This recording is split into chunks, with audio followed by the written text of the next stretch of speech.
Praise the Lord. യെഹെസ്കേൽ പ്രവാചകന്റെ പുസ്തകം 43 അധ്യായം 1 മുതലുള്ള വാക്യങ്ങൾ. അനന്തരം അവൻ എന്നെ ഗോപുരത്തിലേക്ക്, കിഴക്കോട്ടുള്ള ഗോപുരത്തിലേക്ക് തന്നെ കൊണ്ടുചെന്നു. അപ്പോൾ ഇസ്രായേലിന്റെ ദൈവത്തിന്റെ തേജസ് കിഴക്ക് വഴിയായി വന്നു. അതിന്റെ മുഴക്കം പെരുവെള്ളത്തിന്റെ ഇരച്ചിൽ പോലെ ആയിരുന്നു. ഭൂമി അവന്റെ തേജസ് കൊണ്ട് പ്രകാശിച്ചു. ഇത് ഞാൻ കണ്ട ദർശനം പോലെ ആയിരുന്നു. നഗരത്തെ നശിപ്പിപ്പാൻ ഞാൻ വന്നപ്പോൾ കണ്ട ദർശനം പോലെ തന്നെ. ഈ ദർശനങ്ങൾ കെബാർ നദീതീരത്ത് വെച്ച് ഞാൻ കണ്ട ദർശനം പോലെ ആയിരുന്നു. അപ്പോൾ ഞാൻ കവിണ്ണു വീണു. യഹോവയുടെ തേജസ് കിഴക്കോട്ട് ദർശനമുള്ള ഗോപുരത്തിൽ കൂടി ആലയത്തിലേക്ക് പ്രവേശിച്ചു. ആത്മാവെന്നെ എടുത്ത അകത്തെ പ്രാകാരത്തിലേക്ക് കൊണ്ടുചെന്നു. യഹോവയുടെ തേജസ് ആലയത്തെ നിറച്ചിരുന്നു. ആ പുരുഷൻ എൻ്റെ അടുക്കൽ നിൽക്കുമ്പോൾ ആലയത്തിൽ നിന്ന് ഒരുത്തൻ എന്നോട് സംസാരിക്കുന്നത് ഞാൻ കേട്ടു. അവൻ എന്നോട് അരുളി ചെയ്തത്, മനുഷ്യപുത്ര, ഇത് ഞാൻ എന്നേക്കും ഇസ്രായേൽ മക്കളുടെ മധ്യേ വസിക്കുന്ന എൻ്റെ സിംഹാസനത്തിന്റെ സ്ഥലവും എൻ്റെ കാലടികളുടെ സ്ഥലവുമാകുന്നു. ഇസ്രായേൽ ഗൃഹമെങ്കിലും അവരുടെ രാജാക്കന്മാരെങ്കിലും തങ്ങളുടെ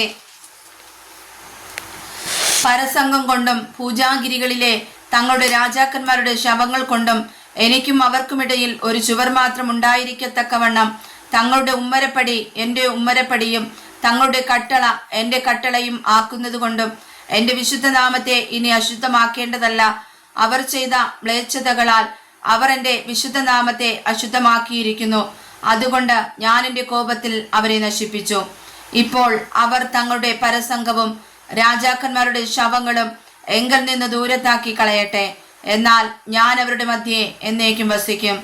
മനുഷ്യപുത്ര, ഇസ്രായേൽ ഗൃഹം തങ്ങളുടെ അകൃത്യങ്ങളെക്കുറിച്ച് ലജ്ജിക്കേണ്ടതിന് നീ ഈ ആലയം അവരെ കാണിക്ക. അവർ അതിൻ്റെ മാതൃക അളക്കട്ടെ.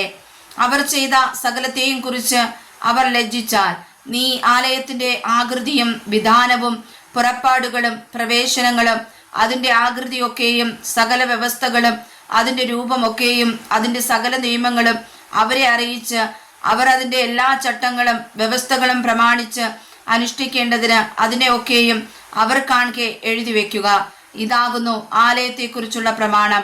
പർവ്വതത്തിന്റെ മുകളിൽ അതിൻ്റെ അതിർത്തിക്കകമെല്ലാം അത് വിശുദ്ധമായിരിക്കണം. അതെ, ഇതാകുന്നു ആലയത്തെക്കുറിച്ചുള്ള പ്രമാണം.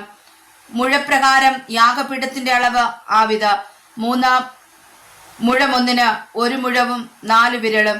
ചുവട് 1 മുഴം, വീതി 1 മുഴം. അതിൻ്റെ അകത്ത് ചുറ്റുമുള്ള വക്ക് 1 ചാൺ. യാഗപീഠത്തിന്റെ ഉയരമാവിത്. നിലത്തെ ചുവട് മുതൽ താഴത്തെ തട്ടുവരെ 2 മുഴവും വീതി 1 മുഴവും. താഴത്തെ തട്ടു മുതൽ വലിയ തട്ടുവരെ 4 മുഴവും വീതി 1 മുഴവും ആയിരിക്കണം. ഇങ്ങനെ മേലത്തെ യാഗപീഠം 4 മുഴം. യാഗപീഠത്തിന്റെ അടുപ്പിൽ നിന്ന് മേലോട്ട് 4 കൊമ്പ് ഉണ്ടായിരിക്കണം. യാഗപീഠത്തിന്റെ അടുപ്പിന്റെ നീളം 12 മുഴവും വീതി 12 മുഴവുമായി സമചതുരമായിരിക്കണം. അതിൻ്റെ 4 പുറവുമുള്ള തട്ട് 14 മുഴം നീളവും 14 മുഴം വീതിയും. അതിൻ്റെ ചുറ്റുമുള്ള വക്ക് 1/2 മുഴവും ചുവട് ചുറ്റും 1 മുഴവുമായിരിക്കണം. അതിൻ്റെ പതനങ്ങൾ കിഴക്കോട്ടായിരിക്കണം. പിന്നെ അവൻ എന്നോട് കൽപ്പിച്ചത്, മനുഷ്യപുത്ര, യഹോവയായ കർത്താവ് ഇപ്രകാരം അരുളി ചെയ്യുന്നു, അവർ യാഗപീഠം ഉണ്ടാക്കുന്ന നാളിൽ അതിന്മേൽ ഹോമയാഗം കഴിക്കേണ്ടതിനും രക്തം തളിക്കേണ്ടതിനും അതിനെക്കുറിച്ചുള്ള ചട്ടങ്ങളാവിത്. എനിക്ക് ശുശ്രൂഷ ചെയ്യേണ്ടതിന് എന്നോട് അടുത്തു വരുന്ന സാദോക്കിന്റെ സന്തതിയിലുള്ള ലേവ്യരായ പുരോഹിതന്മാർക്ക് നീ പാപയാഗമായി ഒരു കാളക്കുട്ടിയെ കൊടുക്കണമെന്ന് യഹോവയായ കർത്താവിന്റെ അരുളപ്പാട്. നീ അതിന്റെ രക്തത്തിൽ കുറെയെടുത്ത് യാഗപീഠത്തിന്റെ 4 കൊമ്പിലും തട്ടിന്റെ 4 കോണിലും ചുറ്റുമുള്ള വക്കിലും പുരട്ടി അതിന് പാപപരിഹാരവും പ്രായശ്ചിത്തവും വരുത്തേണം. പിന്നെ നീ പാപയാഗത്തിന് കാളയെ എടുത്ത് ആലയത്തിൽ നിയമിക്കപ്പെട്ട സ്ഥലത്ത് വിശുദ്ധ മന്ദിരത്തിന്റെ പുറമെ വെച്ച് ദഹിപ്പിക്കണം.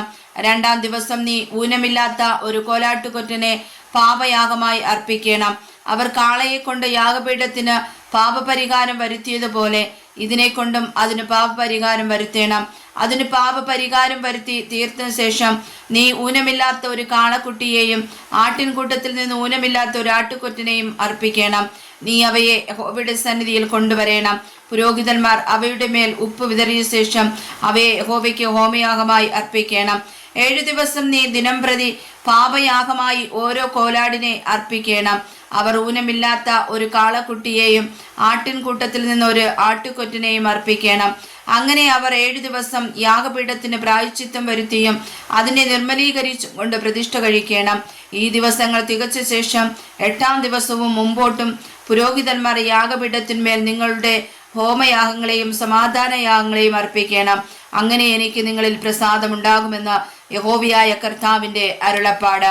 വായിച്ചതായ വചനങ്ങളാൽ കർത്താവ് നമ്മെ അനുഗ്രഹിക്കുമാറാകട്ടെ. ആമേൻ.